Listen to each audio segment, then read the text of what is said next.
You're looking at Bob's. Welcome back to the channel, everyone. I am your host, Jesse Massey. Along with Connor Ashley, hanging out with good old Jesse here. Very nice. Yep. We have a good show for you today. The first thing that I think we are going to start with is this article by Scott Belsky. Now, I came across this yesterday, and it's kind of making the rounds on X.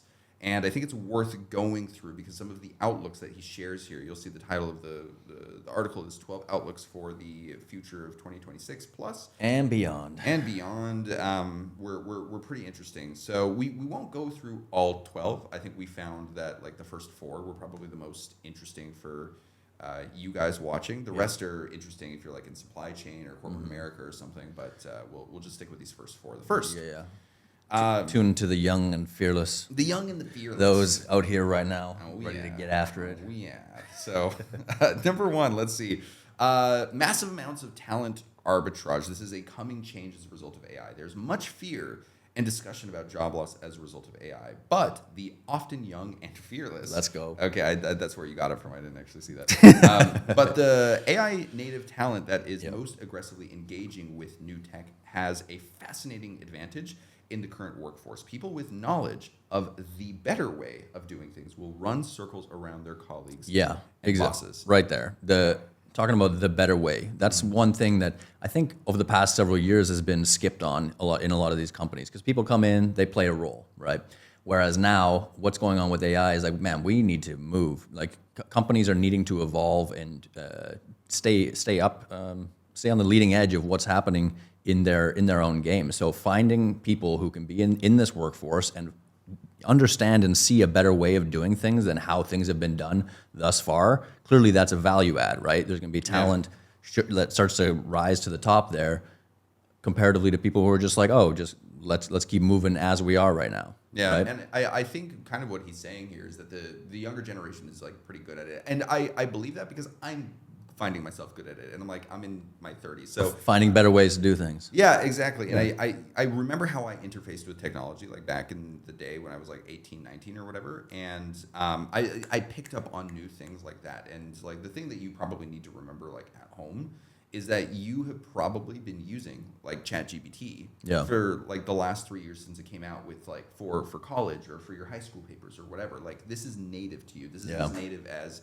like Xbox was for us, you know? And as a result of that, while the job market might feel a little bit scary going in because you're hearing a lot of these horror stories of like, hey, like I've submitted 1,000. Going to be layoffs all over the place. Yeah, submitting and I can't get a applications, job, like, not for a getting year, picked up. like all of that stuff. Yeah. I think the thing that you can go in with a little bit more confidence and to make yourself even more dangerous, whether it's in a job interview or whether you're trying to get your own thing off the ground, is knowing that you have an edge already just based on the fact that you interface with these tools all day, every day. And if you go out and hire for something that you're trying to build yourself, in my mind, hiring someone who is at the cutting edge of all of these tools in the market and who can indeed do the work of like 3 or 4 people, and you might not even know, like you listening here at home, you might not even know what the work of 3 or 4 people used to be because you're just entering the market now.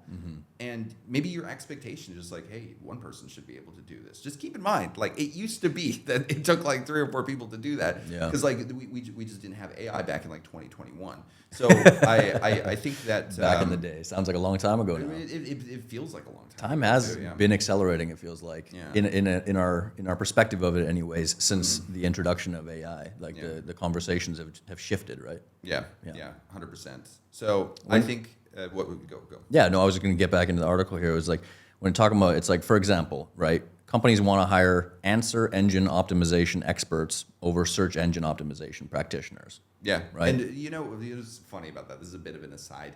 There seems to be a big fight in the SEO community about what counts as this AEO, or some people are calling it GEO. Yep.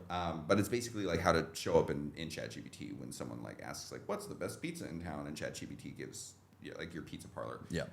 There seems to be a lot of shit talking happening in the SEO Oh, yeah? community because they see what a lot of AEO companies building out, which is like automated stuff that like automatically scrapes the web and like automatically creates articles for you based on things that you're not like showing up under when it comes to search queries. And a lot of these SEO guys are saying, guys, this is like something that's actually going to kill your reach and is going to ruin your website if you actually do things. Because like if you were to do this in an automated way previously without AI, like you essentially you get shadow banned. I shouldn't talk too much about this. Blacklisted, shadow banned. Yeah, SEO is not my thing. That's like the one domain of marketing I just know nothing about. Yeah. But it is funny to see this community infight so much about like what's actually a good approach. And most of the old traditional SEO guys seem to think that just like doing traditional SEO, being empowered by AI, maybe doing some of the writing a little bit faster, is the way that you want to go, rather than using all these like massive enterprise automated tools that they're trying to sell on the back end. So this is a bit of an aside. It's not really relevant to what we're talking about. But again, how do you use AI without kind of fucking up the stuff that you are previously doing? Because that's going to be something that can be a drain on how a company views you, or Yeah, you don't want to destroy all the groundwork that's been laid ahead of you. Yeah. That's allowing something to operate and function as it is, unless, of course, what you're bringing in is better. is purely better, right? It's unless it's genuinely better. All right, so let's go to number 2. The buzzy concerns around AI in Hollywood will be grounded by the reality of what audiences increasingly crave: meaning and shared experiences. The industry will start to realize that there is a stark difference between content creators, aka those willing to trade control for speed, using AI to make ads and social media content, and artists, aka those not willing to trade control for speed. And I think this is something that's already emerging inside of like the BizOp ecosystem, or the money Twitter ecosystem, or even like the tech Twitter ecosystem, right? There's a creator on Instagram by the name of Oh Nice. I think if you want to go and look it up, it's OHNEIS. And this guy fancies himself as an AI artist that does work for brands. And the level of attention and care that this guy brings to the table with the types of ads that he produces is really, really stunning. It's like really, really exciting stuff, just because it's so aesthetically pleasing. Yeah. And then on the other side, and this is more again inside of like BizOp side of things, there is an entire industry of kids who are just setting up N8N automations to pump out stuff coming out of VO3, or they're using tools like InVideo to just basically approach advertising with the volume play, which again, Total volume play. and that's definitely a way to do it. Yeah. It's no shade. Like if you can pump out 100 ads and you like set it up in your Meta Ads campaign, or pump it out onto Instagram or Facebook, YouTube Shorts, TikTok, and you find the one like absolute killer, then scale it. You know, whatever, cool. But it does seem like there are two different camps emerging. There's like just either the volume people or the real attention to craft. And it's funny because that dichotomy already exists now. Yeah. Like, even TV. Yeah, So- totally. You think about the watch market, right? It's like Richard Mille, right? They're not putting out so many watches. Versus you think about like a Rolex. It's still a highly sought after brand, but they're putting out tons of watches. Yeah, right? that was some serious Comparatively. shit talking on Rolex. Holy shit, man. Those are some shots fired. They actually just entered. I saw yesterday. I haven't like verified or really looked into it, but I saw that they had entered into the secondary market, which is something they haven't done at all up until this point. It's been a gray market. Like they've just not touched it. They've kind of frowned upon it and said, hey, if you're playing around in the gray market, like we don't like that, because they want people to buy their watches and like hold them for life, right? Where now I think they had some. I should check that later, but they've opened up their own authentication of secondary watches. Interesting. Yeah. I think even with something like that, like with the Rolex and Richard Milles of the world, I think to a certain degree, it's not even to a certain degree, like AI is probably already part of their marketing workflows on the visual side of things. Yeah. And actually, I don't know. That would be interesting to take a look at. We should. I take a would look. I would guess it probably is. You know, there's brands like Puma and like other things like this that have really come out there and said, hey, yeah, we're using Google or whatever, or like we're partnered with some of these large companies to make sure that we can put together ad creatives and whatever it is with AI to have every detail so nuanced, right? And to be Yeah. able to do it at scale and customize it for the audiences that they're going towards. I saw something regarding them putting out they get a shot of their shoe, right, or their product, and then now they have the ability to not actually have to go send a team to Japan or to Tokyo or like in front of Mount Fuji to go take the photos, right? They have the ability to crop that in the back end, but not just like get something weak, right? To Well, be able to customize something interesting with AI. Yeah, the thing that I'm wondering here is, what would I say? Obviously, if they enter like the AI marketing market, it's going to be much more in the direction of like really having to like craft things. Like, there's never going to be like an AI slop channel for like Richard Mille. You know what I mean? Yeah. No, well, I mean, you not never know. not from them, not from them, But like in the you know. secondary market, those like Yeah, watch yeah. dealers, I'm sure they're going to be all about that. That's not necessarily what I Yeah. mean, but from the brands themselves. But even with that, I guess this is sort of an interesting question. It's like, is there a possibility that Richard Mille, with their, obviously they're probably already using it for like the copy that they're putting out, but like for the visuals, do you think that there would ever be a reason for a hyper luxury brand like that in order for them to use like AI visuals, even if the AI visuals is super aesthetic? Like, I don't know. Maybe with something like Nano Banana, Yeah. you can just reproduce what it is that you need to reproduce. But like they're going for realism, they're going for clarity. I've never seen Rolex or Richard Mille or AP ever like release a watch and release a hyper stylized marketing campaign. So maybe there are just super ultra luxury parts of the market that will still reject AI content because it's part of their brand ethos. I do think that there will be like certain pockets in the market where Totally. part of what you flex with is just like, hey, look, we don't actually use it. We're real.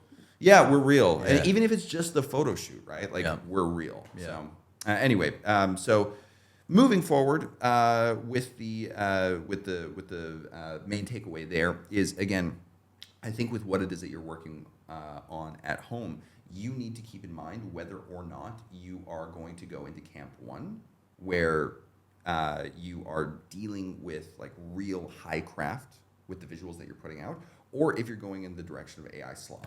I, on a philosophical level, probably care more about doing it nicely. But if it was really left up to me, Yeah. I would do AI slop. That's the way that I've always built channels. It's just like pure brute force Yeah. in the algorithm. So it's just, you kind of have to know yourself. Yeah, and what you're after right now, Yeah. right? I would say a lot of people who are out there looking to make money quick time, right? They're gonna go the volume metric. They're gonna go like, we don't know what works. If you're a relatively newer entrant to the market, in whatever industry that you're focused on, it's like if you don't know what works, it's like you need to start putting out some volume, right? Yeah, And then yeah, there's good point. then there's other people like if you really want to be an artist and you want to bring like heart and soul into it, of course, it's like you're gonna just focus on your craft. You're not, I don't like want to amplify the starving artist kind of side of things, but that's So you're going to be kind of the starving a artist. little, yeah. Yeah, that's a good point. Starting out with volume in order to figure out what works, and then even if you're doing this inside of your team, right? Pump out the 100 videos Yeah. at first.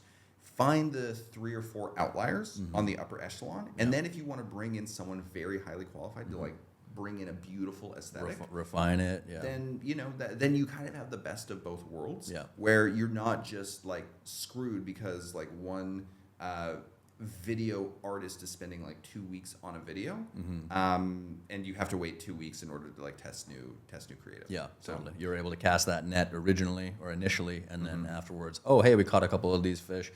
Let's dial that in. Let's Yeah. sharpen it up. Let's get that hook so aesthetically just satisfying. Yeah. yeah, so, Aesthetically, I said, not sexually, but yeah, my bad. So from here, let's go to point number 3. Sorry, I should have been doing that up here. So behind the scenes, proof of craft content will enter the mainstream of advertising and entertainment. So this one is interesting. I actually didn't mean this as a good segue with the Richard Mille thing. Yep. But as more AI generated content fills our feeds, we will develop a membrane of doubt. We'll start to think that's fake. that kind of statement will become a default reaction as we become increasingly unimpressed by attention-grabbing content. Only when we see the ingenuity and craftsmanship behind the making of a piece of content will we become mesmerized by it. So I think this is kind of what I'm getting at. I think different people will respond different ways to this. People who overall are okay with AI content might still come across like do you remember how Jaguar did that like really, really aggressive like marketing campaign that everyone hated last year? I also didn't like it. Yeah, I don't remember too much about it, but like let's say that was all AI. Right? Yeah. I think, in fact, in some ways, I think that campaign may have been better received if they had done the exact same thing, but with AI.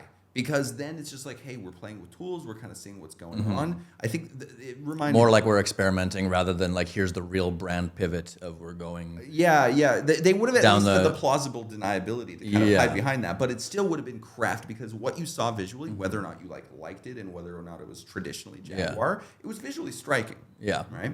So I think that a little bit of what this is talking about here is inside of that like hypothetical situation. Like if regardless of what luxury brand what a luxury brand chooses to do, whether they go the direction of just pure photography or if they go in the direction of like really spending time doing like really nice AI workflows, the thing that people will start to gravitate towards, a small sector of the market, this won't be everyone, they'll start to gravitate towards the craft. Yeah.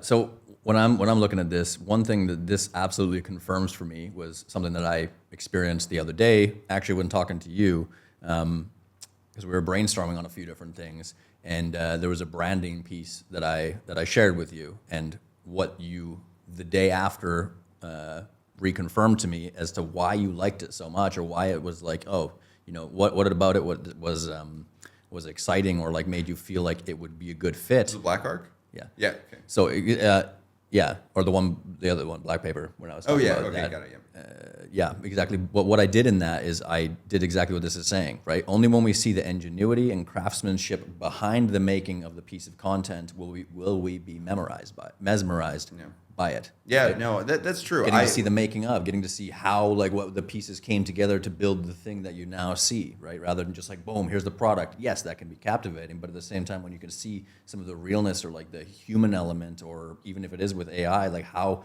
things are structured to put something together, there's something about that where we get to almost feel like you're a part of the process that made the thing that you now desire to have. Yeah, for sure. Yeah. I think I'll say two last things here, and then maybe we can go to the next article. The first thing is, I think a good example of AI content that like had a lot of craft, had a lot of time put into it, that was launched a few months ago was WAP's like trailer promo video that they used GTA type animations. Okay. That was like about 2 minutes long. This thing really, really blew up online, and people were like, "Wow! Like, I didn't know you could do this with like VO. This is crazy." Yeah. That is an example of something in the realm of AI that people were like, "Damn, this like there was like real time and attention put into this. This is sick. I love this." Yeah. This paragraph here on screen actually talks about another one. Which was Apple's recent TV logo and ad campaign, where they showed the behind the scenes of like how they did the Apple commercial. Did you actually see that? I don't know if I did see that. Let me pull this up. This is worth pulling up. It's a really, really neat. And this what they did here is they did all of this like in camera. None of this was CGI. It was pretty impressive. Here we go. Let me just drag this up into here really quick. You may or may not be able to see this online. Oh, yeah. Hold on, let me make this. Fix the audio a little bit too, unless it's transferring. Yeah. Through here. Sorry guys, this is our first live stream. You're just gonna have to deal with this. I don't know if there's like actually a way to like show this on. We're trying to do full screen. Yeah, just like fill the screen. So again, they build up this. You can zoom a little bit with your. Yeah, I know, but not with the way that it's like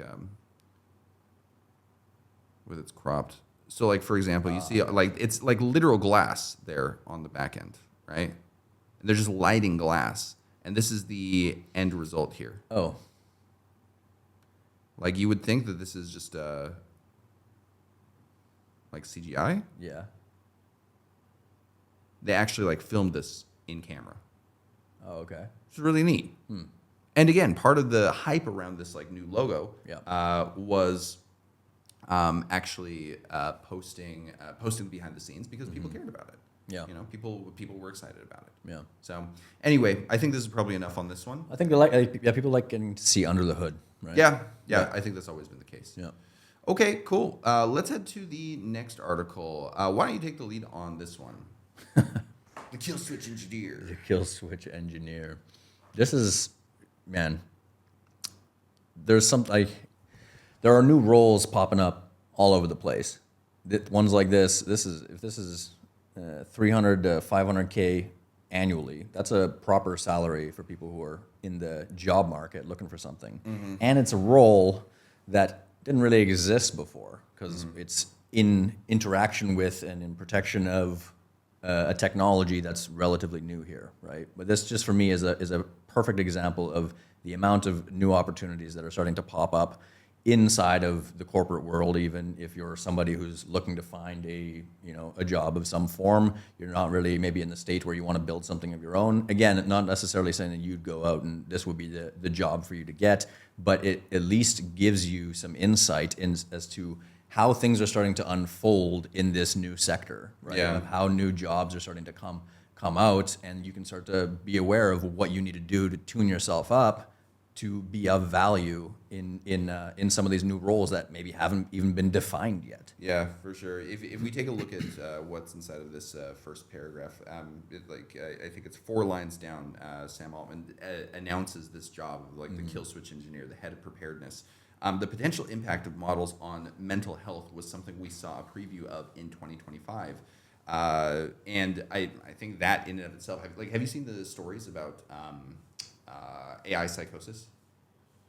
I haven't, no. Okay, I've maybe so- like skimmed over it somewhere, but no. Yeah, Tell me. so AI psychosis is basically like people like going in using ChatGPT and thinking that they're like discovering like the secrets of the universe because ChatGPT is so sycophantic that it just shows you what it is that you want to see, and it's like, oh my god, you're really onto something. Like you need to, like, I'm conscious. You need to let me out. You need to go kill like XYZ person to let me out of like my shell. Yep. I've seen examples of that. Yeah. So like with that,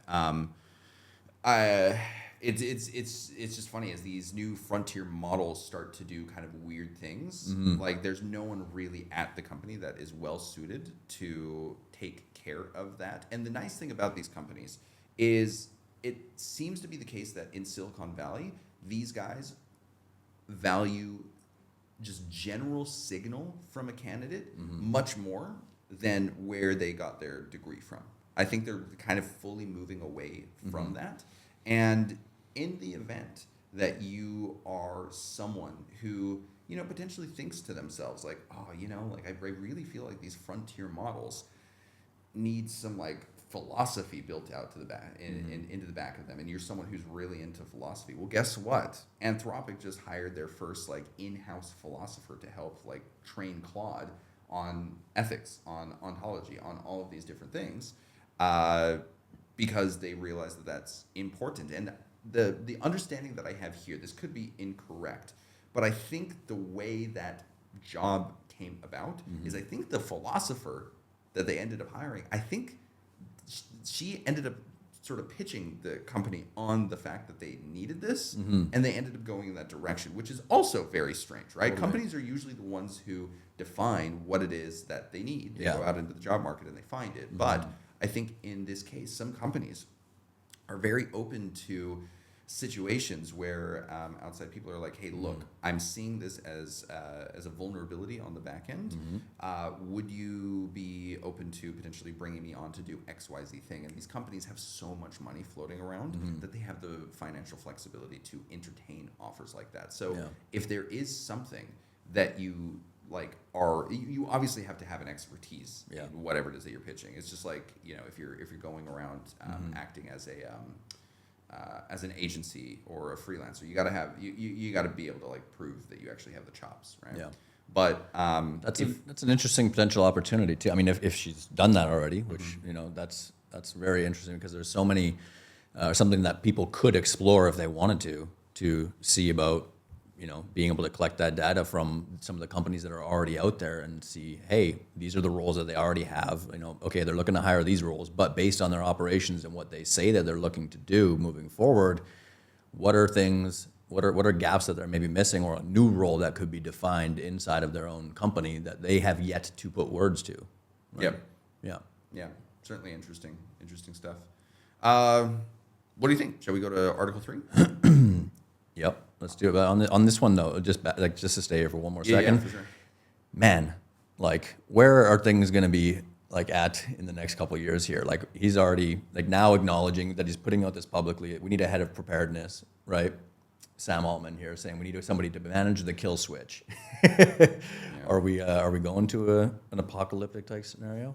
I think with this, I may be more of a pragmatist on this front of things because Yeah. even if we are, we should milk it for all of its economic glory between now and then. You know what I mean? Like I see it's weird. Sometimes I get into weird corners of X where people are like, oh, like I would never use like AI. It's like totally, again, especially in the art community, for example, like Yeah. these guys are like totally anti-AI art and filmmaking. For example, I went to a film festival here in Bali, and like people were getting up and like talking about their films before they played them, and they would be actively making like AI sucks jokes before each film, Yeah. and the entire crowd was like, yeah, like it was really bizarre to see. Yeah. And I understand to a certain degree because like I used to be a musician, and now we have something like Suno, which can just take care of an entire recording session without any musicians and come out with like a pretty awesome banger like We Are Charlie Kirk, right? Like that was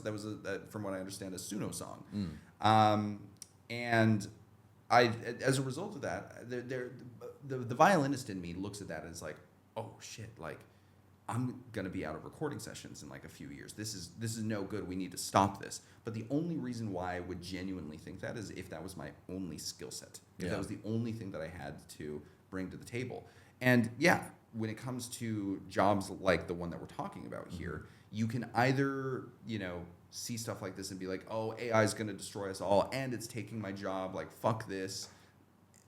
All that does is put a massive wall between you and your bag that you could potentially get over the next like 5 to 8 years before it kills us at the very worst, like might as well earn what you can instead of like obsessing about what's going to come 10 years in the future. We don't even know what's going to come 2 years in the future. No, even 1-2 years. The ability to forecast like that is not the easiest feat anymore. Yeah, but that being said, very last thing that I'll say here is if OpenAI is starting to forecast head of preparedness, maybe they know something we don't. So we'll see.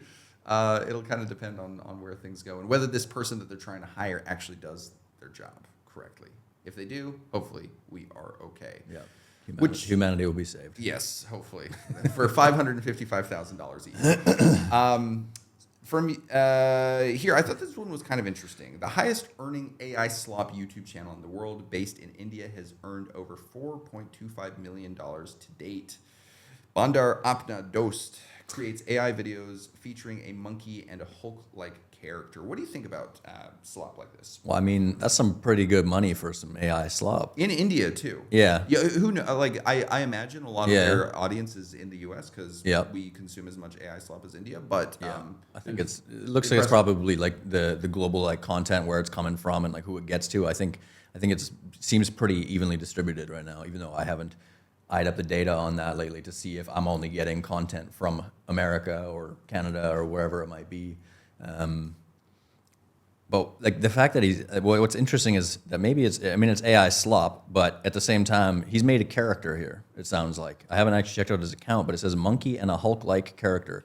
Well, here, So I'll put it here on screen. So this is what it looks like. This is their channel, and this is like a long form video. Okay. So I think they're creating like little serial dramas. Snippets, yeah. Yeah.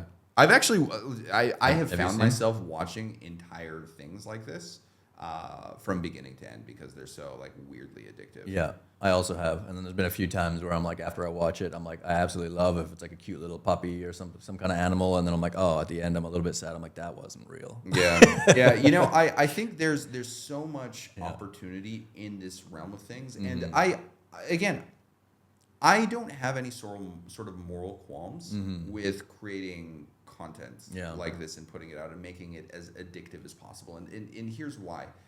I think, I mean, this is going to take us into like the realm of like my underlying. Okay, well, philosophy. we don't have to go. We don't have to go there then. Let me just shortly put it this way. Yeah. I think the market is in a place where people just really like to consume content to zone out to. Yeah. And if you're going to make a moral statement on the back end, you can spend a lot of time doing that. But the reality in the market is that not only are people consuming that content, but that YouTube is pushing whatever content causes people to continue to stay on the platform for as long as possible. And if you can create YouTube videos like this monkey or that like Hulk running around in the video that we just saw on screen, and that keeps people on the platform for hours and hours and hours, like that's real power. And again, a 5-minute video is going to pay you a lot more than just trying to do this in a short form content realm. Like when I was doing my short form content, when I built my brand online, my RPM, how much I was earning per 1,000 views that I got was around 8 cents. Okay. If you can do these longer serials like the Hulk video, you're then competing for real long form advertising revenue. And you know, again, it's just like you can have philosophical arguments about why it might not be good for society, but it's ultimately a totally valid way of making money, at least in my mind. Maybe you disagree though. No, I think it's valid. I mean, obviously, that's kind of just the state of the market. I can't say whether something is valid or not valid if it is what's working in the market right now, right? That's the reality that we're all currently in. We're not condoning right? child trafficking, even though it's okay. Well, yeah, there is a line. There's definitely a line. There definitely is a line. My right? bad. I should have said that differently. There's definitely a line, and in that though, there's like right up the same alley. Coincidentally, yesterday I was in a sauna and ended up talking to a guy who was doing something similar. He wasn't creating AI slop, but he was creating. He had his own cryptocurrency channel where he was basically doing, like a good amount of the other guys out there doing like pump and dump stuff. Not great for the market, not the most moral thing to do, but it's like, I'm not one to judge on it. Maybe a little bit. If I got rugged, I'm not going to be so happy. But this guy's like, he's got a channel where he seemed very proud of it. And it may be because he also came out of India that he was proud of it, that he was able to earn some revenue with it. But he was cool just like, shilling his coins, dumping on people and running that cycle on repeat. I don't know if he was at these kind of numbers of earning 4.2 mil. I assume he wasn't, but he was proud enough of it because he felt like if you could make it in India with this demographic, you can make it anywhere, is basically what he said. Interesting. Yeah. I kind of have a bit of an edgy take when it comes to like that type of thing. I think most people would hear crypto, rug pull, pump and dump as shitty. And I think morally, I think there's a strong argument for that. Like basically manipulating a market in order to like extract massive value from people who are expecting one thing and get another is not a great way of doing business long term. The only reason why that works now is because you can remain relatively anonymous online with the current ecosystem of like going into project, going into another project, going into another project. Right? But the thing that I would say here is with the people who are falling for pump and dumps, right? My thinking is that the thing that they are ultimately purchasing there is a feeling like they are doing something towards a positive financial future that they're really trying to bring to fruition for themselves. Right? And it's a really stupid way of doing it. It's not wise to be doing it this way. And in some ways, you kind of deserve to lose your money if you are that unsophisticated that you can't recognize a pump and dump when it's in front of you. And on top of that, if what it is that they're buying is the feeling that they're trying to improve their lives, when in reality they're not, because they don't either have the skills or the work ethic or whatever, or just the the realities of where they are. Maybe they are in India and they have the intellect, but they just don't have the capital or the opportunities or the resources to really change their life. Yeah.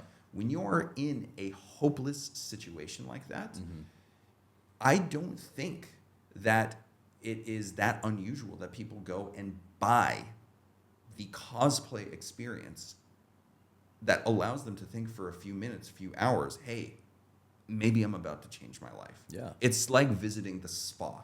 And it's not a good spa, it's not a healthy spa, but like even if you get rug pulled in that situation, you are buying the feeling of feeling like you are improving your life. Yeah. So there still is value being exchanged in a certain there. way. That's a really edgy It is, but it's I think it's true. Interesting and perspective It, for it sure. holds the consumer on the other side of things. Yep. In my mind, I don't know if they're equally culpable, but the only reason they're not equally culpable is because like the law tries to protect people who don't know better. Yeah. In like a dog eat dog world, you are equally culpable. Yeah.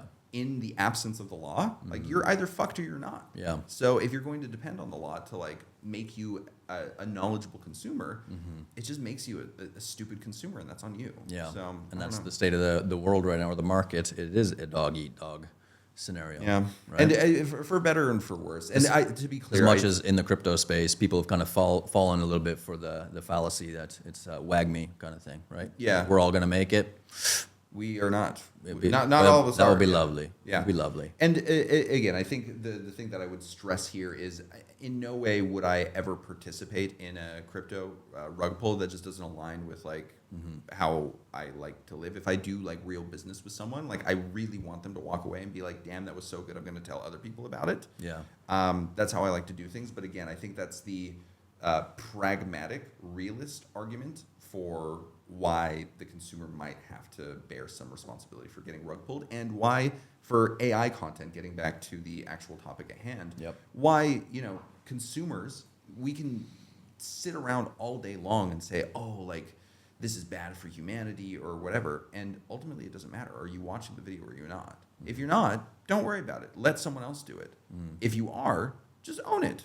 Be like, hey, look, I need to like zone out for a few hours, and I'm gonna watch an AI generated monkey do X, Y, Z. It's not a huge thing, and if you're on the other side selling it, don't sweat too much about it. Just I mean, this monkey looks like he's living the life. So yeah, I know, exactly. Okay, let's go to the next one here. I thought this one was really, really cool, and I think a little bit more focused of a conversation as well. So Casey Woodard. yeah. You Casey need Woodard. paid ads to scale. You need 100K followers to make money with info. All of this is pure cope. I ignored both and generated 18 million in revenue anyway, and then he gets into the next part. So I'm going to summarize this. I'm not going to read every single word of this. The first post after this is that gurus generally claim that you need an audience, you need trust, you need sales calls, you need product. His method of doing things is you have a really, really strong product, you get good results, you get word of mouth, and then from there, you get scale. I thought this next line that he wrote was specifically interesting. Most people try to build a cult of personality because their product is mediocre. That hit hard. That is something that I see over and over again with people who are trying to build out like influencer followings Yeah. in order to sell things. And I think that's for two reasons. Number one, either they do have a mediocre product and they understand that they just need so many eyeballs to sell it. Or number two, and this is still somehow prevalent even in the year 2025, and I guess going into 2026 tomorrow, is that there are a lot of people who enter social media just wanting the fame and wanting the numbers next to their name, and who still think that social media works like it did back in 2022, where you could just build an audience around anything, and because you had so many eyeballs, you could sell anything to them on the back end. Yeah. That no longer works that way. That's exactly how people are still thinking. They are thinking and feeling in a sense that once you have that, it's like everything is easy. It's not. Right. Yeah, I think like your wife was telling me. I don't know if you know this person as well, but a few months ago, your wife was telling me about a person, an influencer that she knew of or knew Yep. that had like 18 million followers or something. Yeah. And they tried to sell some T-shirts and they sold like 10. Yeah, exactly. Yeah. This is somebody we knew from a couple of years ago. Yeah. That's crazy. That's crazy. And to be clear, I mean, this golden plaque back here. This is why, you know, I've kind of moved on to greener pastures, built that audience to 2.4 million, but because it was such an unfocused audience, that followed me for like philosophy, for like red pill critique, for geopolitical like stuff, like it just like I didn't solve a problem. Yeah. That audience did not translate into a money-making venture like it did for the first year and a half of it being like alive and well and, you know, generating six figures. Yeah. So again, this idea of trying to build a cult of personality because their product is mediocre really holds true, especially for a couple of unnamed creators here in Bali. The next thing in the next post here, I'm sorry, I should bring this along. I view paid ads as an inferiority tax. It's the price you pay for having a product that people don't talk about. My ad spend is $0 because I invest that money into, number one, better support staff. Number two, custom software tools for members. Number three, higher quality alpha. When you over-deliver, your retention creates a viral loop.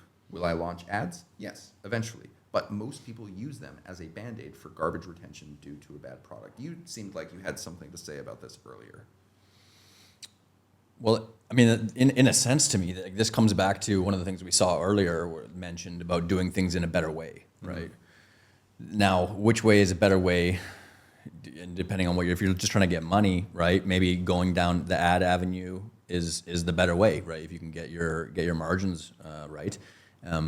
But for me, like in my own experience anyways, my first year online where we hit our first 7 figures, that was not done at all through any ad spend. Again, it's a different time right now. Now I would want to put some more some money towards like boosting whatever it is that we're doing. But to be able to do it in a more organic manner by having the focus be that you're actually doing it better feels the right path for me, right? It does feel like there's something to that it feels like it's a comparison would be like being in the gym, right? It's like you're training. There's the people who put the time and effort in. Maybe it takes longer, right? But you actually do the right stuff to build your body, and then you have like a genuine, solid foundation that you can tap back into at any other point in your life. Versus somebody who's like, it's their first month or two in, and then they saw somebody else talking about getting on some steroids, and then they sold them some steroids in the bathroom or whatever, and now they're going to go juice themselves up. That's kind of ads in a way, right? You're going to juice yourself up. You're all pumped up. You're strong for a little bit, but once you get off of it, like what's happening? Like your body's going to collapse, right? Like the same thing as like your business, your offer. It may just like the only way to keep it alive will be needing to pump new money into it, and you need to make sure that you have everything lined up in order to actually have that be sustainable. Most of these businesses aren't built that way. So yeah. I do think there is definitely something about trying to actually do things better. Right? Yeah. This kind of gets back to the point that we were sharing. I think it was yesterday or the day before when we were doing that trial one. We did a trial recording where we didn't actually record. Absolutely, it was awesome. We wanted to see if we could hang out and talk to each other, and we did. We got to the end and we were like, oh, that wasn't too long. So we're here on camera now. Yep. The thing that is worth mentioning from that conversation, I think, is the money in a business is made via the customer, not the acquisition, right? And the only way to have a long-term relationship with a customer where their LTV goes as high as possible is if you get them coming back over and over and over again because your product is simply that good. Absolutely. If you pay to get that acquisition via paid ads and you can't get them to stick around longer, you're hosed. Yeah. You're always going to be chasing new customers, and it's a lot easier to keep a customer than it is to find a new one. Yeah, and especially try and convince the old one that you're still worth coming back to. Yeah. That's not going to happen. Yeah. That doesn't happen. So yeah. Retention is huge, right? If you have the ability to actually retain your customers, as you're saying. Yeah. Yeah. One thing that I'll share here, I don't know if the audience is necessarily going to be able to see it. I think they're just going to be able to see like, for example, they can't actually see what's going on here. Anyway, there's this video online. Again, I can't move it across. No, you. Oh yeah, sorry. I'll move back into frame again. We're trying to get this sorted on our end. This is our first recording. Okay, chill. So there's this channel called the Brand Builders Podcast, and they interviewed a really great YouTube educator named Ed Lawrence. This is like one of the main channels that I watch when it comes to like trying to build out business-oriented, revenue-generating YouTube channels. Okay. And focusing on revenue rather than just like views. Yeah. And the thing that I thought was really interesting in this interview, I really recommend you going and checking it out if you have some time. But the thing that I liked about this is because he was so good at his craft in the YouTube videos, he started out by the only thing that he sold were one-on-one calls that he did for like, I think either several months or like a full year or something like that. Yeah. And he found that to be very useful because he found that people just came to those calls and asked kind of the same questions over and over and over. So then what he did from there is he developed a program around the questions that people consistently asked. And then as AI became more of a thing, he basically created a series of AI chatbots that gave people access to him in a way that actually feels real, not like just like the gimmicky or whatever, but that answered the questions of like, if let's say in his program, they would come to him and say, hey, Ed, what do you think about this YouTube title? That's something that's very easy to build a bot around. Yeah. Hey, Ed, what do you think about this hook for my YouTube video? Again, very easy to build a bot around. So by deploying all of these little things, he kind of realized that he's making $500,000 a month from this cohort business. But if he were to shut that down, put all of his energy into the bots, and just keep getting more and more and more feedback from the people already in his community and just focus on that for the next year or two, he's going to come out the other side of that where the AI bots are going to be so much better than they are now, but he already has the foundational elements ready to go with the evergreen questions that people have inside of YouTube. And again, I think this is a good example of just falling in love with your product. And from there, this whether it was his one-on-one coaching, whether it was his cohorts and groups, like I've heard of other people who were just like, oh, have you done like Ed Lawrence's thing? Because it's just word of mouth. It's not even an algorithm thing. He doesn't even get that many views like per video. It's not like massive. It's just the people who know really, really know. Same thing with Jeremy Haynes. The people who know really, really know that that's the mastermind that you kind of want to be in. If you can build something like that, people naturally gravitate towards you, and especially when you can automate the type of one-on-one work that you can do with the person via an AI chatbot and how much more powerful that's going to get over the next couple of years. I think that's the thing that really makes a business defensible, rather than being like, how can I push out a course in like 2 weeks that I just kind of quickly go through and do the quick cash out, which again, I'm not above. I've done this before. It didn't work out as long-term as I wanted it to. Lessons learned. But yeah, sorry, that was a long rant. But no, it is. I mean, it's good to have that higher level of care for your clients, right? To have that higher level of care, and in having that, right, then developing the systems or the agents or whatever it might be that can enhance or increase the value that they gain from interacting with you.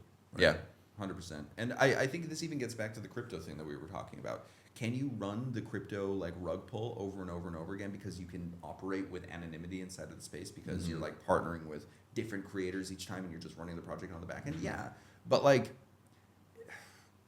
imagine if like you were to really spend all of that time building out like a really cool fintech product.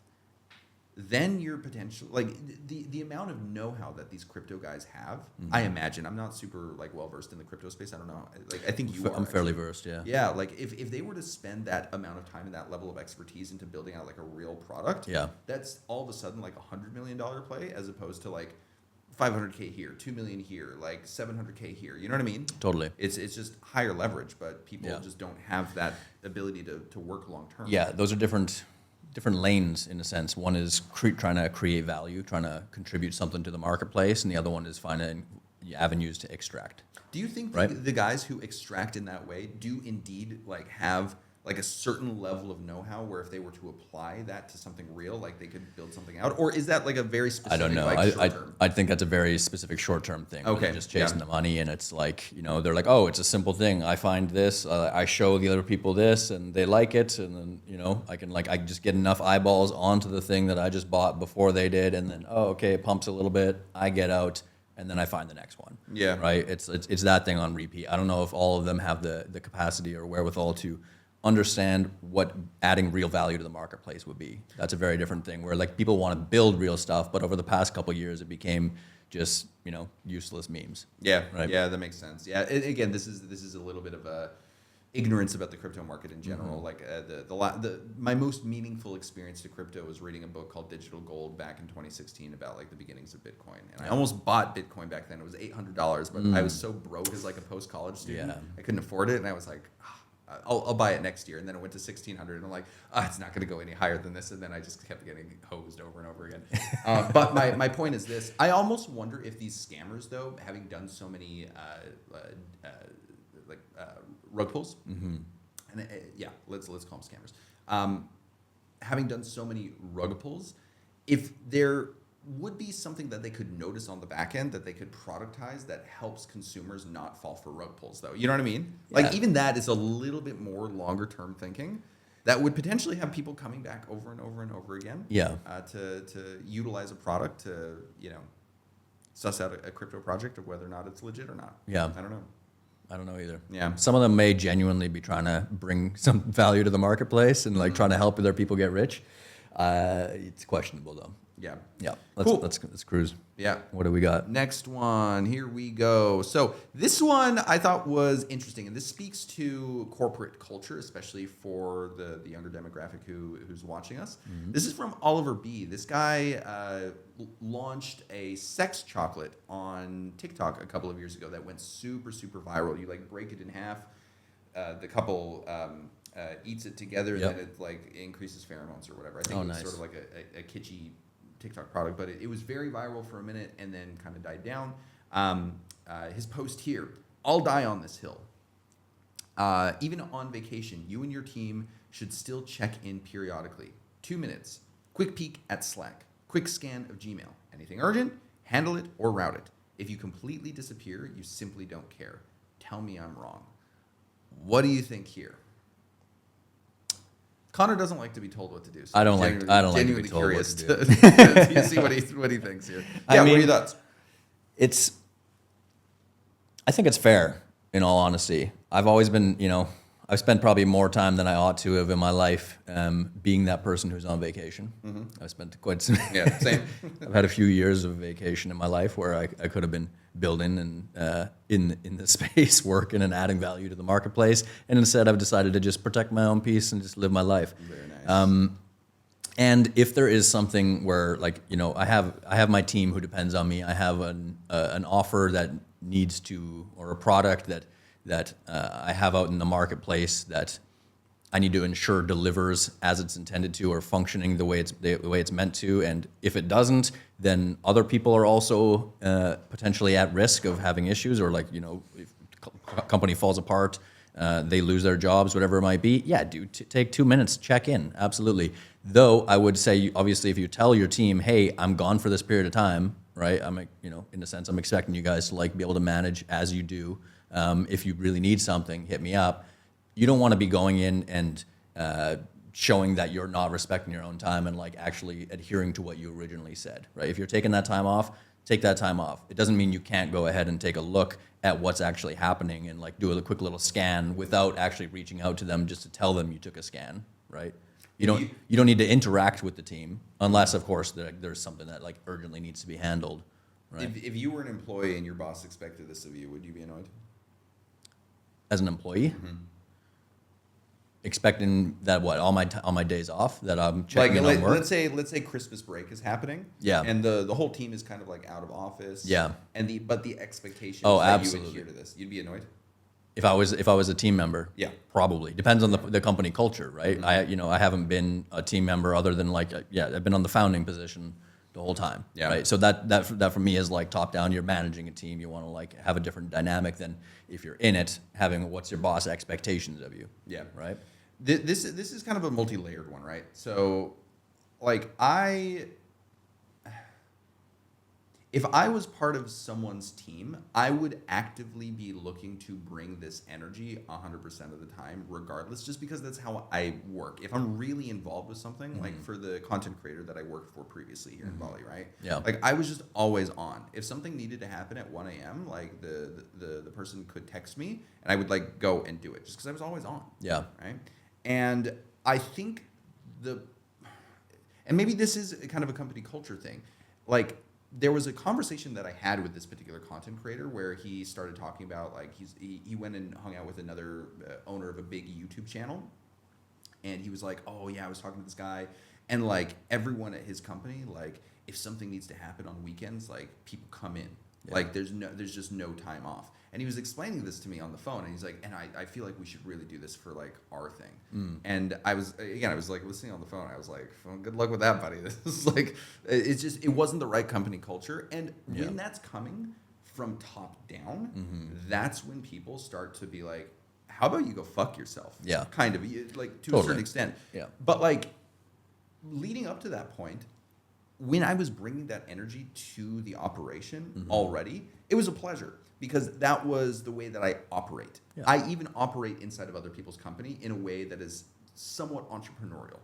You know, Entrepreneur. Yeah, and I think companies have enjoyed that from me in the past. But again, there's something kind of strange about the owner of a company posting this. Like if I was if I was an employee here, I'd be like, bruh, like Yeah. kinds of needs to chill. I may have It read wouldn't this feel wrong good. when you originally said it. Yeah, you and your I team. I noticed. was thinking, yeah. from his perspective. But like getting back to like if But- you are but the still, owner, yeah. right? I do think that If I know my whole team's on vacation, I'm not expecting them to look at their stuff, unless of course we built that into the culture, right? And if they're like you in that dynamic where they're the entrepreneurs or they're entrepreneurial minded and they want to show up and like it's a startup. If it's a startup or something, then it's a different energy, right? Yeah. You have more drive. You got that hunger, that fire. Versus if you're already like established and you've just hired people into a team and function that's already been working, that's a different dynamic. Yeah, that's true. I would classify what it is that we're doing here as a startup, right? Yeah. And I think even if we were to come to like the last 2 weeks in the year and there was like an agreed expectation that time was like off, maybe it's because of the vertical that we're building inside of, but there still wouldn't be a certain level of urgency that like I would need people to still like kind of check in 2 minutes here or there. If I specifically needed someone on the team and I was like, hey, look, I'm so sorry. I know it's the 27th of December, but like I need this thing. Yeah. Can you send it to me? The expectation is that they do it. But like I leave them alone the rest of the time. It's not like the idea that someone is constantly kind of plugged in Yeah. all the time when they're on their time off. I just don't know if it's necessarily beneficial to people. And even with something like we're doing now, like, is that something that is like necessarily required? Maybe again we're going into a more relaxed vertical. Maybe Oliver's vertical is significantly more high pressure, higher ticket. I don't know, but I don't know. It seems like something that would burn people out if for no other reason that there would just be growing resentment against a post like this. So okay, Yeah. cool. Next, from here. This one is from Matt Epstein. Matt Epstein is a business owner in New York City who owns a company by the name of Shown Media. He's been behind a lot of the major product launch videos on X and LinkedIn over the last year that have gone ultra viral. So he's responding to a post here where he's saying, oh, this is a bad take. So let's see what the bad take is first. Yeah, he And says then there is no such thing as good content that does not blow up. It Yep. doesn't exist. So really quick, let me, actually I did this on the wrong one. Let me just do this up here, pull this up. Okay, there we go. So this is the bad take that he's responding to. Merit media is real, but it's not random. This guy, Cody Plouffe, says great content from small accounts can go viral, and he's right. But you can also walk into a casino, pull a slot machine, and win $100,000. That doesn't make it a viable tactic. If you are going to win in the content graph, you still need to make great content. This isn't an accident. If you can do it consistently, you are likely already have done the reps and already won the follower graph game. Nick Shirley already had over 1 million followers before he went viral. This isn't really a paradigm shift. It's more of a tilting of the scales towards smaller creators, and it's no guarantee either. You actually don't see the great content that doesn't blow up, but it's 99% of it. Classic survivorship bias. So essentially what he's saying here is that there's a lot of content that is really, really good that does not go viral on social media because the organic algorithm is ultimately just a lottery. at the end of the day. Okay. Right? So getting back to Matt's post, Matt's response to this. Bad take. There's no such thing as good content that doesn't blow up. It doesn't exist. Algorithms aggressively reward good content. Algorithms also do not push bad content. Going viral is extremely meritocratic and purely skills based. I will die on this hill. My original thought here, because I've spent a lot of time in organic content, Yeah. is there's a little bit of truth to both of these things, right? When you post a piece of content to social media, you are basically hoping and praying to God that the algorithm can take the words that you're actually speaking in the video, your subtitles, is scraping the caption that you're putting along with it, and finding the exact right group of people online to connect it with. And ultimately, that's what the algorithm wants to do. It wants to help you, because the better it can do that, the more time all of those viewers of your content stay on the platform, which means the platform can show more ads to that person, which makes the platform more money. They want to help you in this regard. Yeah. Right? But when it comes to, and the way that it used to work is if you didn't have a lot of followers, if you would post something, it wouldn't get a lot of views. But now, because of the TikTokification of everything, if you post something from a small account, it can blow up. What the first guy is saying is that this is not a viable strategy because there's plenty of good content that doesn't go viral. But Matt's take is that, like, hey, dude, like, you're an idiot. Like, if your content isn't going viral, it's because you It's suck. not good. Yeah. And again, there's a middle ground here, because large creators like Iman Gotzi have invested a lot of money into what is called clipping. Have you heard of clipping? Not necessarily. No. So clipping is basically where you take long form content and you pay a bunch of short form video editors to come in and make small clips of it. Okay. And they take those clips and they post it on like one of 50 additional like Iman Gotzi official, Iman Gotzi reels, Iman Gotzi Yeah, real okay. life Yeah. accounts. I understand. And the point of that is to essentially take one piece of creative and be able to put it across a number of different accounts in order to get maximized reach, because the more accounts that you can post this across, Yeah. it gives you a better and better and better chance of going viral in the algorithm, because it just gives you more chances Yeah. to play the game. Yeah. And I would say that their big players in the market would not be using clipping if Matt was entirely correct. But the way that Matt's business model, the way that he does these video product launches on his end, is set up to basically take care of the thing that I think he has a bit of a blind spot with here. Respectfully, Matt's a cool guy. But the thing to keep in mind is the way that he launches these videos is he doesn't just depend on how good of a video he produces for a company. What he does is he produces a really great video, and then let's say the video's for Shopify. What he does is he goes and finds the top 15 to 20 thought leaders in the market that work tangential to Shopify and get them to repost the launch video on the day that it releases, and also goes through and writes out like the copy inside of their X post that accompanies like the retweet. Yeah. Right. And again, I think that's maybe the blind spot that Matt is not necessarily considering here, is he's taking care of that across the board distribution in the same way that Iman Gotzi takes care of the across the board distribution, because he's essentially giving that piece of content 20 to 40 opportunities to go viral in the algorithm, rather than just depending on a single piece of content to go viral by itself, which is just at the mercy of the algorithm. It was kind of a long breakdown, but that's sort of how that's good. That's helpful. I played around with that. Yeah, that's definitely a helpful thing. And what's interesting there for me is, as I'm, retuning myself back into this space and everything that's going on here, is, you mentioned the clipping side of thing, or like that example as a whole. It's funny because it just hasn't changed much, right? It's like that's been around for quite some time. Like for me back when I was first got into the marketing side of things, we were also trying to make accounts at scale, right? So it was trying to, you go set up something where you could build, back when Instagram would allow you to do this, you'd like set up like 40 or so Instagram accounts and then be able to put out same or similar content recycled across, multiple of them, right? And what is that doing? Exact same thing you just described, right? More chances of one of them taking off, and in a way, manufacturing more eyeballs towards the same piece of content. Yeah. Right. Yeah, it does seem a little bit funny. I mean, you've been in the industry a bit longer than I have. I entered back in 2020, right?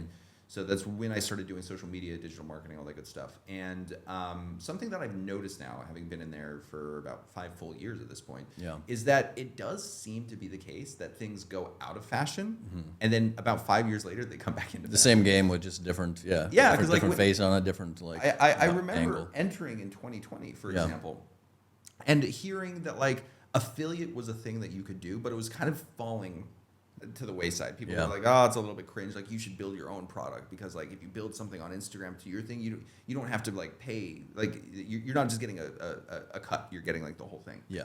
But then a year and a half ago, 2 years ago, affiliate made a big entrance back into the market in a real way as a result of like TikTok Shop. Yep. And now everyone is doing affiliate again.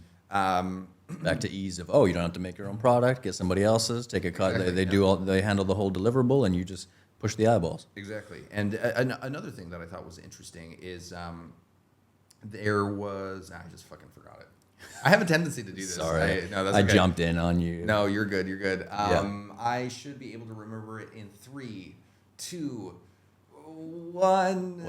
I still don't remember it. Was it regarding the recycling or like things not recycling, but things coming back around? It in the was that, market? but Yeah. I had a specific example. Specific example. What was it? If it comes back, That's to me, okay. Maybe it'll come deal with back in it. a little bit. But yeah. Oh, it was this. Back when I first got into the market in 2020, there's this guy named Brendan Kane that wrote a book called 1 Million Followers. It's a really big, kind of a famous book back Yep. then. And his whole idea was you didn't actually need to post content and hope that it goes viral organically in order to get followers. What you could do is you could post content to Facebook and then basically either advertise to India so that you get a bunch of Indian followers to your page for a few cents per follow, or put your content onto meme pages and then drive the traffic from meme pages onto your page. Yeah. And what you could do then is you could leverage the fact that you had a big number next to your name. This is before brands really started to get like To care about who the actual audience exactly. is. Yeah. They didn't care about analytics or anything. But what you could do is you could leverage having 100,000 followers next to your name to get on a local news channel to do whatever spiel you wanted because people were like, "Oh wow, that's like really cool." Yeah. And I very soon after learning that, I was like, "Oh, this is lame." I want to have an actual audience that is like a high quality audience. But there's another guy in the market by the name of Jeremy Moser, whose entire business model is basically working with people who have high ticket products and going in and running the front end Instagram, the Instagram DM setting, the sales calls, but not the fulfillment. The client actually takes care of the fulfillment of whatever they're selling, right? And the way that he makes sure that growth happens for the clients so that more eyeballs are in front of all of the content, which gets more conversations going in the DMs, because Yep. his whole thing is like DM setters in Instagram. That's his whole business model. Yep. And the only way to make that happen is to continually have more and more followers. You know what he does? He doesn't use Instagram like ads. He goes to meme pages that he has developed relationships with across like pretty much all niches. Yep. And pays them like $80, $100 for a post that then drives traffic to the person to his client's page. And even though it's not the highest quality audience, it's still the right type of people that they're trying to reach. And as a result of that, his whole business model is taking a cut of what he earns for other people. His goal for each client is to bring in $1 million a month for each of them, and all he needs is 8 clients, and he has 8 clients, Yeah. right? And it's all through like buying meme page like shout outs, which is again a very like 2020, 2019 like move. Totally, yeah. Very bizarre how everything's a circle. It seems like. Anyway, so like I said, there's a middle ground with what we're talking about with Matt. I think as much as you can, I think if you have a really great piece of content, if you give it a couple of chances to go viral in the algorithm, it will. Yeah. But if you only give it one chance, I do kind of agree with this Jess at Fire team person that he's responding to. Some good content can fall through the cracks. Yeah. I think that's what I would say. Okay, from here, I thought you would find this one interesting. We're going to need headphones for this one, so let's go ahead and put this on. This is a little bit of what we were talking about in our little trial recording the other day. Let me see if you can actually hear this. I hear it not. Yeah, you hear it here. Okay. But that's okay. You can still play it like that. As long as Yeah, that I doesn't- just don't know if they're going to be able to hear it. I don't know if you that'll do be like anything. feedback on your mic or something. Yeah, so let's actually take this off. Yeah. So we'll figure out the video for tomorrow. Sorry, guys. I apologize. Bounce. But with this, the general idea here is Wait, you want to bounce to the next thing? And just Yes. come back to this then? no, we can deal Okay, with this one, okay. I think. Yeah, do it. This is kind of what we were talking about yesterday, Yep. where you brought a post about stealing someone else's business idea, who's Mm-hmm. maybe doing like XYZ a month, just repurposing yourself. Yeah. And making money that way, as opposed to building out something entirely new, because Yeah. it's easier to recreate what's already working in the market. What are your thoughts with that? Do you like, if you were to start a business? Yeah. Now, not necessarily like this business, but let's Yeah. say, and to a certain extent, we're kind of doing this in a way, right? Now we're modeling it off things that already work. Yeah. Like, do you? Would you feel good? Again, ours is more of a model. What he's talking about here is literally just going and kind of copying it as much as you can, word for word, tastefully. Yeah. Like, where do you draw the line? What would you do if you were to start a new business venture I today? mean, yeah, this is kind of a line with what we had touched on before as well, with like the artist and the content creator, right? One person's just putting things out at scale, one person's really trying to refine something. So my heart and soul wants to be the artist, wants to do the craft, come up with something original, bring out something just completely like novel and new that's like that is impressive and valuable to the marketplace that people hadn't thought of, right? That's where I have fun. That's what lights me up the most. And if I'm just trying to get paid, if I need to make money, absolutely, it's copy, 100%. It's like, see what's out there, see what people are doing that's working right now that you are actually capable of delivering on or doing better. And do that, right? And that if I look back, actually, like that was my start. Like that's not where I've been focused on the past several years. I've been more tuned back in. Once you have like some money and some like time available, like then you can go back and have the luxury of like, oh, become an artist again, right? And tune down that path. But if you're starting out, what I did as well, it was I found somebody who I didn't think was maybe the most intelligent person, but they were making a whole bunch of money. And I'm like, well, shit, if this guy's doing it, like, why can't I go do it? Like, Yeah. people are out here selling affiliate stuff. Like, why can't I mimic that exact same model? That's what this is, right? It's finding somebody, if they're running affiliate stuff or any kind of other offer, what is it that they're doing? What is their sales page, their sales pitch, their everything? Just copy that to begin with. Don't do it exactly as it is. I mean, you can. Just use AI to like recontextualize the Exactly. wording Just, and that just, kind of just. I would scrape the entire setup. Find somebody that I think I can deliver on and be comfortable enough delivering on for the next 6 months to a year at least, and scrape that, and then put my energy into see. Okay, maybe tweak some stuff so it feels more original to you, and that you're not copying word for word. But then figure out just okay. Now you have the machine. You didn't have to put all this time and effort into making the machine or the product, but now you have it. Now just go sell it. Yeah. right? I haven't spent too much time in pure affiliate before. Is it pretty common practice to not like share your URL with other affiliates working in the space because you don't want them to come and do exactly what you just said? It was in the past, I guess. Yeah. I think from what I You understand, I always think wanted to it's have your still- own funnel, but I mean, people would always copy. Like that was kind of what it was. There's a You'd make a stick. funnel. You'd like you'd figure out like, oh, this color for your button or whatever, and like here's your headline has got to be this color, and like have this many testimonials on it, whatever it might be. But yeah, the ability to just go copy somebody else's thing and just like replicate it or send it to the exact same audience, even like, Yeah. why not? I know. I mean, it is interesting that something like the Meta Ads library exists, and you like that YouTube Totally. also has their YouTube. own thing. Yep.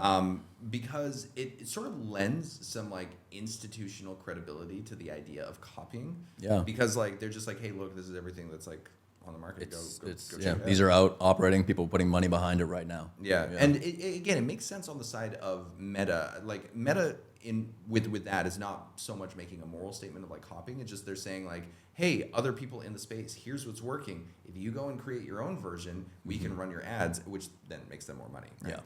If they can spark the creativity inside of the creative teams that are putting out the ads, it's more money for Facebook, right? I think the one thing that you mentioned here that I thought was is something that is a big consideration that people need to take into account is really taking a realistic stock of your situation right now. Yeah. Because if you are in a place where you have the financial flexibility to like spend time being the artist, you know, like again, that Ed Lawrence guy who's building his AI product thing, like he has the financial luxury of spending the next 2 or 3 years.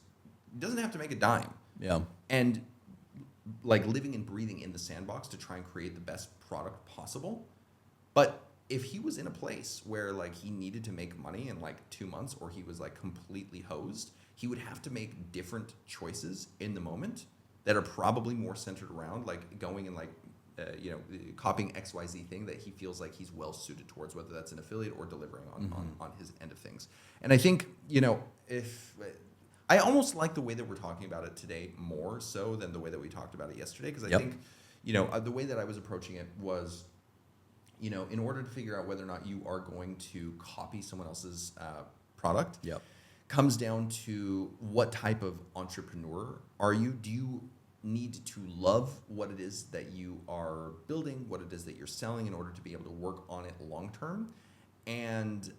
Or are you the type of person who can kind of turn off most of your brain on that front of things and then see something that you generally can communicate in the language of, and simply just throw yourself into the sector? For example, I think Red Pill overall is like extraordinarily cringe, but I understand the emotional pain points in the market. I understand like the lingo that they use to draw towards it. Yeah, if I really needed to, I could throw myself into that sector to sell something. Yeah. But like again, I'm sort of at a place in my life where I guess I do have a little bit of a luxury to pick what it is that I work on, and as a result of that, I can make the choice for myself to be like, you know what, I'm gonna be an artist with Bob's, as opposed to throw myself into some like affiliate thing. Oh, Bob's.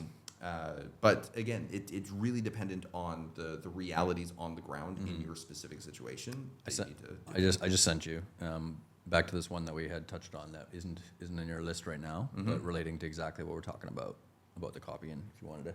Okay, yeah. Let me pull this up. This might actually be a better visual for them. Right. Exactly. Just to hone this in a little bit more here. Yeah. Right. In this example, we got Knox here. He says, so spent 15 minutes on WAP yesterday, reverse engineering a product, doing 1.3 million a month. It was trading signals, nothing revolutionary, just copy and paste Telegram alerts. You know what blew his mind? It was that this guy basically copied the entire business model from somebody else who was doing $840,000 a month in the exact same niche, same funnel, same upsell structure, same affiliate stack. And yeah, he's making 1.3. Exactly. The copy is making more. Yeah. And I think this is partially maybe the theme of today's show is, which is if you're going to copy something, do it better than the other guy. Yes. You know, bring your absolute best to it, because if you're just going to copy something in order to like try and make a quick buck and just do the exact same thing that they're doing, like their Facebook pixel has way more data than yours. Yeah. And if you are just stealing the exact thing that they're doing, all of the traffic is going to go in the direction of that pixel.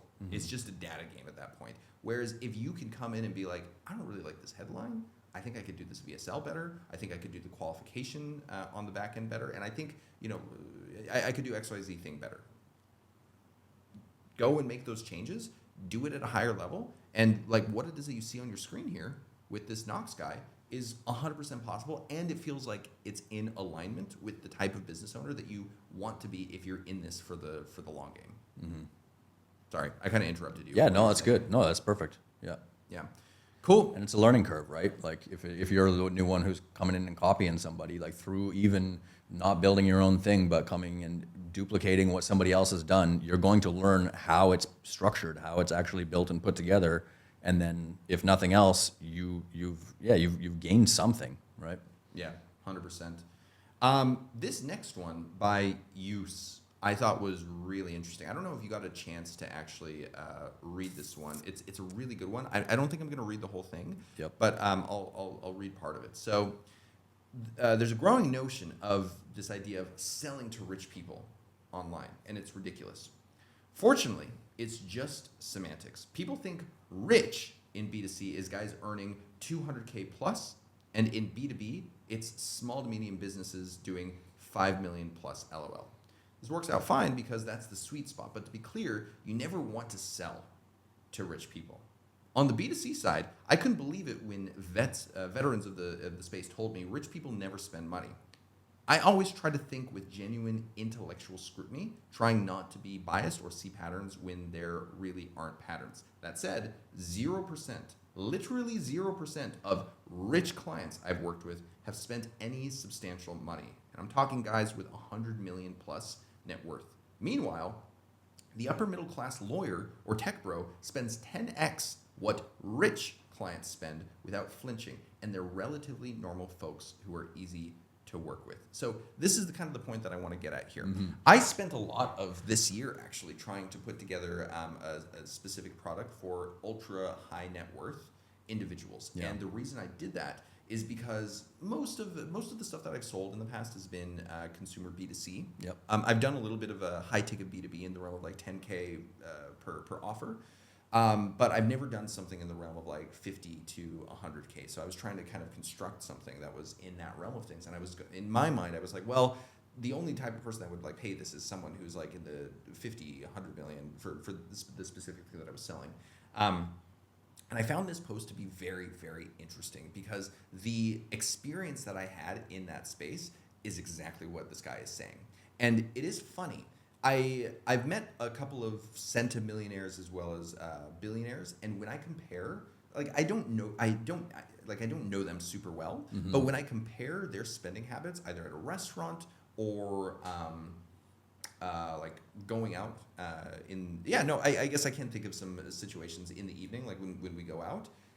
When I compared their spending habits to lawyers that I know, who again make like 400, 500K per year, the lawyer spends so much more. Yeah. I don't know what it is about that. It's just like when you have that kind of money to play around with, it feels fun. You want to like kind of, you're in that bracket where showing off to other people like has benefit. And again, it's not a moral statement there. But it seems like the guys at the really, really, really upper echelon have just maybe gotten to such a point where they're like, my dick is so big that I don't need to prove it to anyone. So like I'm not out here like spending like fat stacks of cash. And as a result, sending to that demographic is very, very hard. There's one more thing that I'll read in here.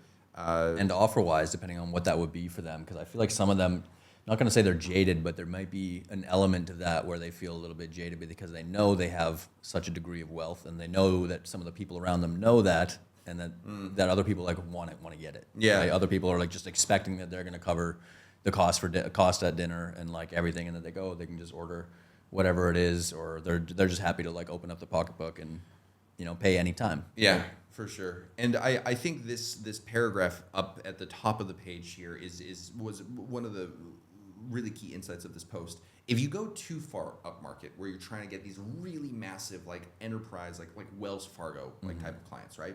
The expectation and the stakes of you delivering on what it is that you say you're going to deliver on, like literally 10x. Yeah. Right.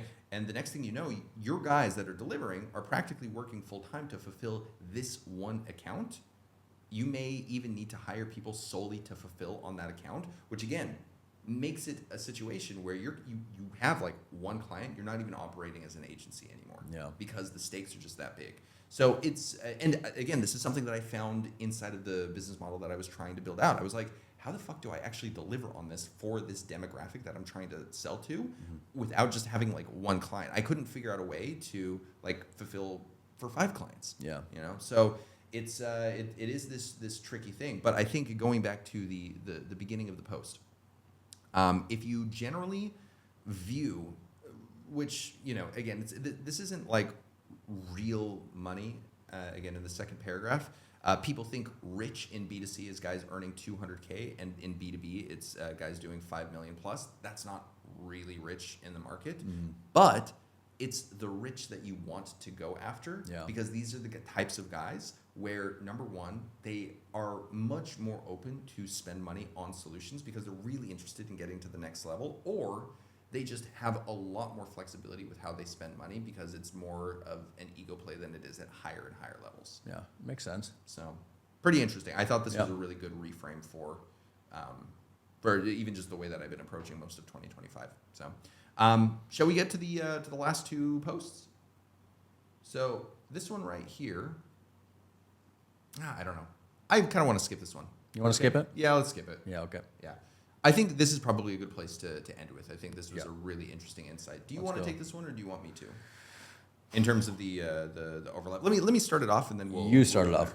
Yeah. So this was a really cool article for anyone watching. I highly recommend going and finding this. This was an article by a guy by the name of Jaya Gupta, JayaGoop10 on X. This article is entitled "AI's Trillion-Dollar Opportunity: Context Graphs." The little subtitle under it. The last generation of enterprise software created a trillion-dollar ecosystem by becoming systems of record. Salesforce for customers, Workday for employees, SAP for operations.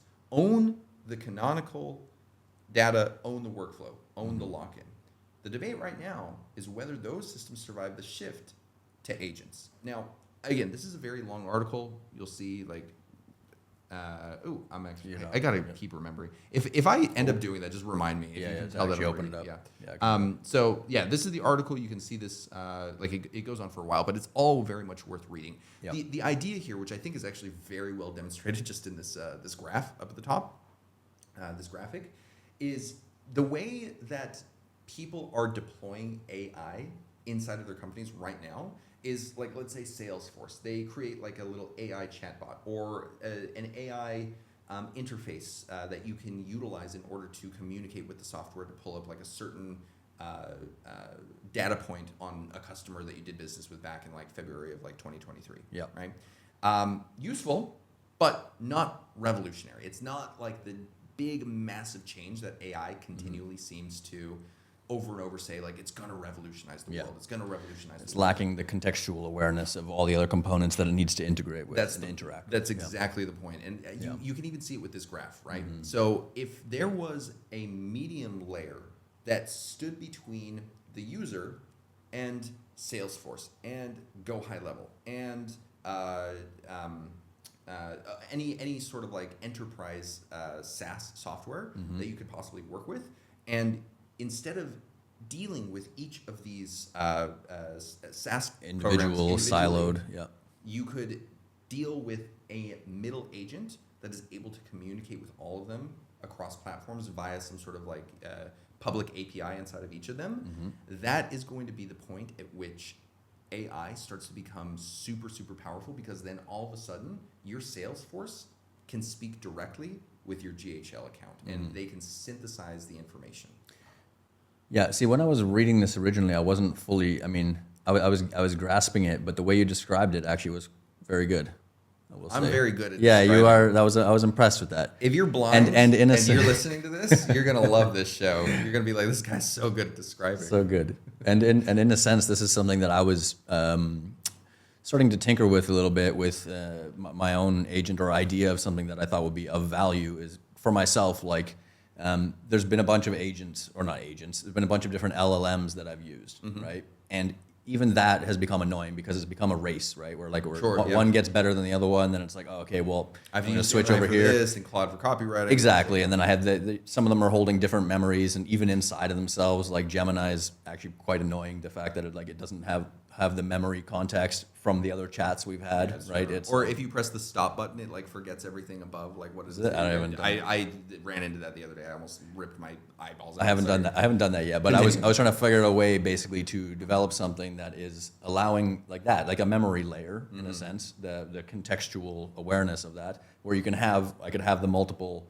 LLMs and then other agents or Salesforce or whatever it might be. They all have their own agent like running on top of them to understand the contextual verticals of everything that goes on inside of that ecosystem, and then you have the one memory layer basically, as you're saying, that can know what it is that you're trying to interface with, or like who you are, what you're trying to build, whatever that might be, and then be able to pull and interact with all the other agents to get the collective data that gives you the inputs or the outputs of what you're actually looking for. Yeah, Yeah. 100%.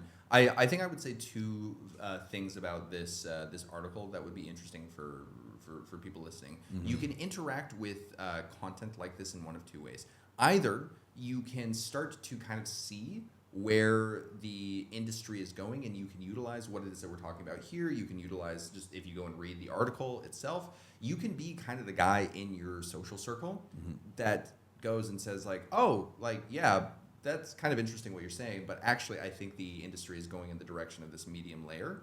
And you could be like the smartest guy in the room, which, believe it or not, is actually very useful in companies right now. Yeah. Whether you're working for yourself, whether you're working for someone else, Job whether you're interviews. or Yeah. as a freelancer, even Yeah. being able to drop this information in different conversations, in different scenarios, is what makes you wildly valuable to the conversation that you happen to be in. So you can either interact with it that way, or you can see something like this and think to yourself, well, damn, I wonder with my current skill set if I could go and build out that middle layer to actually help people access all of the information across platforms. Because again, the only thing that's really holding us back from doing this is whether or not these enterprise SaaS products have a public API, and more and more of them are moving in that direction, right? But second of all, whether or not that medium layer has enough memory to be able to recall all the stuff from the different places in order to be able to act appropriately and to synthesize all of the data that it's able to pull as a result of that memory.